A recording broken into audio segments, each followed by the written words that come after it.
I heard him whispering in the dark. The name he said wasn't mine. There are moments in life that split you in two, the person you were before and the person you become after. Moments so small, so quiet, that you almost miss them. But once you hear them, once you truly listen, there's no going back. For me, that moment came at 2:30 in the morning on a Thursday in October. I heard my husband whispering in the dark, and the name that fell from his lips wasn't mine. Before I continue, I want to ask you to subscribe to this channel and help me reach 1,000 subscribers. Tell me in the comments which country you're watching from. Your participation means everything to me and motivates me to bring you more stories like this one. Until that night, I thought I knew what betrayal looked like. I thought I understood pain. I thought my marriage of 11 years was solid, predictable, safe. I was wrong about everything. My name is Victoria, and this is what happened when I finally opened my eyes.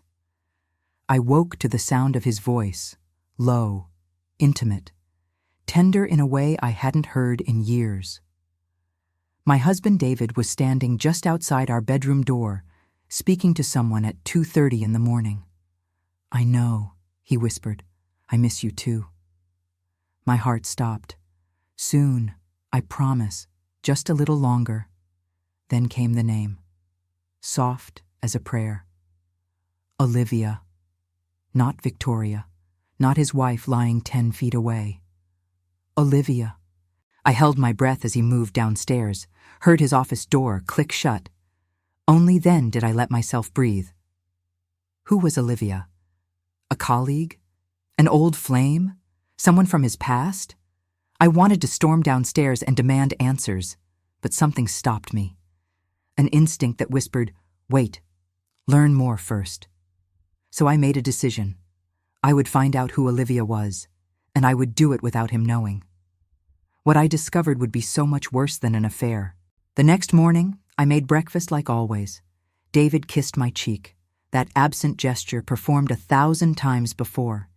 His lips felt like a stranger's. "Sleep well?" I asked casually. "Fine. Had to answer an email around 2:30, Tokyo office." The lie came so easily. I nodded, buttering my toast. My hands were steady even though my insides were collapsing. After he left for work, I went straight to his office. I searched drawers, files, anything that might give me answers. Nothing. His computer was password protected. I tried our anniversary, his birthday, my birthday. Nothing worked. Then I remembered. Thursday nights, he went to the gym, left his phone in his gym bag in the car. I waited until 7 that evening, watched him leave, then grabbed the spare car key. The phone was wrapped in a towel in the trunk. I drew his unlock pattern from memory. The screen lit up, and there they were. Messages, dozens of them, a thread labeled, "Oh, can't stop thinking about you. Last night was perfect. I count the hours until I can see you again." My hands shook as I scrolled backward through months of messages. April, May, June, right through the summer while I was planning our anniversary trip. Then I found it. A photo from 3 weeks ago. David and a woman at a restaurant, heads close together, his hand covering hers. She was beautiful. Long dark hair, bright smile, David's exact same jawline. The caption beneath stopped my heart. "Sister dinner before she leaves for Boston. Going to miss these nights." Sister. David didn't have a sister.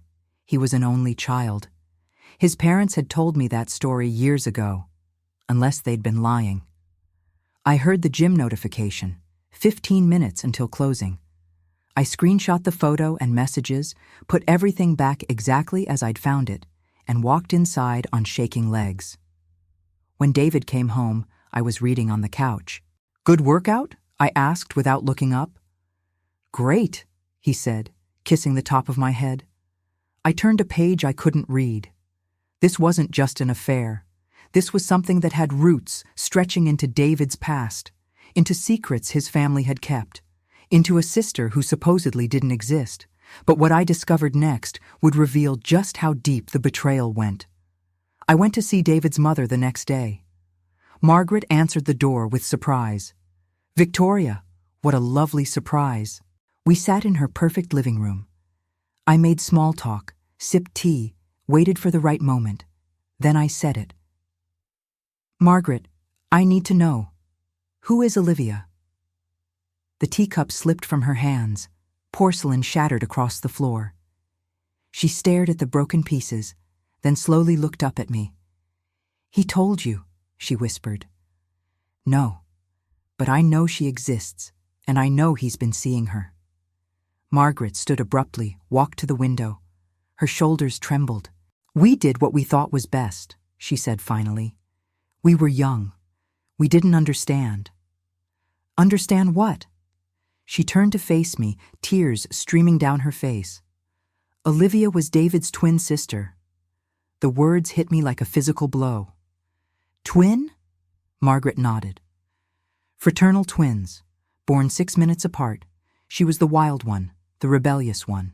David was careful, obedient. They were like night and day. What happened? When they were 16, Olivia got pregnant. We were horrified. This was a small town, Victoria. People talked. Margaret's voice cracked. We sent her away, to a home for unwed mothers. She had the baby and gave it up for adoption. My stomach dropped. When she came back, we gave her a choice. Conform to our expectations or leave and never contact us again. And she left. She left the day after her 18th birthday, changed her last name, moved to Boston, built a new life, and we— Her voice broke. We pretended she never existed. Removed her from photos, told everyone David was an only child. David went along with this. He was devastated. He loved his sister, but he was young, and we were his parents. Over time, he stopped asking about her. The lie became our truth. I felt sick. When did they reconnect? About a year ago. She found him on LinkedIn. He came to me, asked for my blessing. I told him no, that it would open old wounds. Margaret wiped her eyes, but he didn't listen. He's been seeing her behind my back, behind your back. Why didn't he just tell me? Because we made him promise years ago when you two got engaged that he would never speak of Olivia. We told him it would complicate things, that you deserved a clean family history. The betrayal went deeper than I'd imagined. My husband had agreed to erase his own sister from our life together. There's something else, Margaret said quietly. The baby Olivia gave up.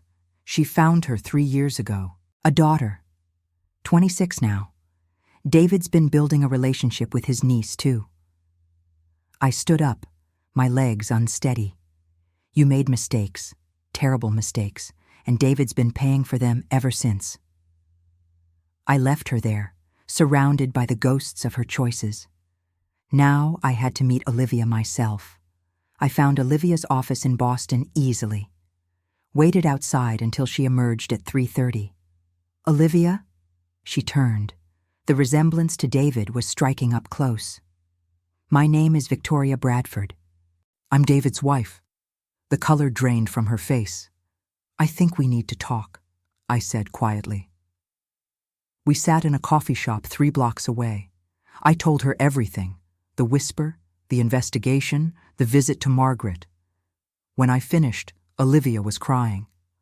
I never wanted to be a secret, she said. I just wanted my brother back. She told me her story, about being sent away at 17, about giving up her daughter, about the ultimatum that forced her to leave her family forever. I found my daughter 3 years ago. Her name is Sophie, and finding her made me realize how much I'd lost by staying away. I wanted David back. I wanted him to know his niece. He should have told me, I said. This should have been something he shared with his wife. I told him that every time we met, Olivia said quickly. He kept saying he would tell you soon, that he just needed to find the right time. He was protecting them, his parents, their shame. Olivia nodded. That's who David is. He's loyal, sometimes too loyal.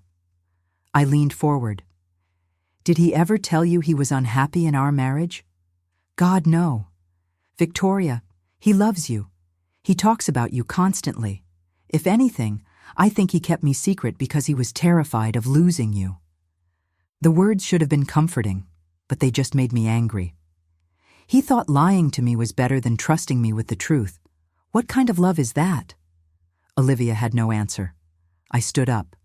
"There's going to be a reckoning, with David, with Margaret, with all of this.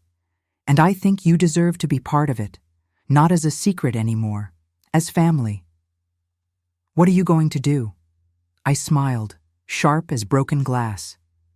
"I'm going to demand the truth, all of it, and then I'm going to decide whether our marriage can survive it." When I walked through our front door that night, David was making dinner.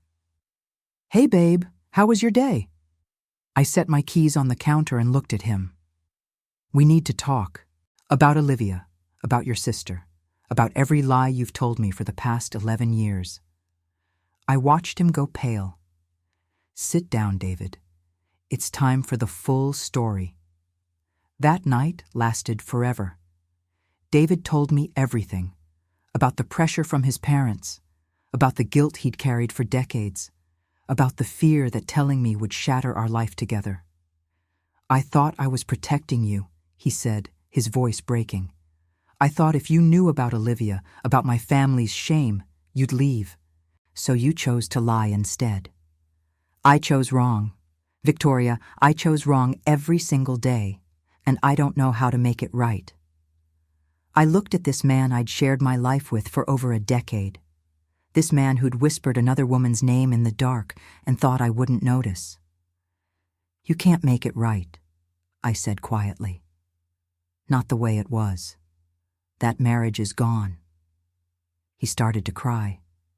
"But maybe," I continued, "we can build something new, if you're willing to do the work." 3 months later, I made a decision. I invited everyone to dinner. David, Olivia, Sophie, Margaret, and Peter. It was a Saturday evening in January, snow falling outside. Our dining room table set for 6. When everyone was seated, I stood at the head of the table. For months, I've been angry, hurt, betrayed. But I've learned something important.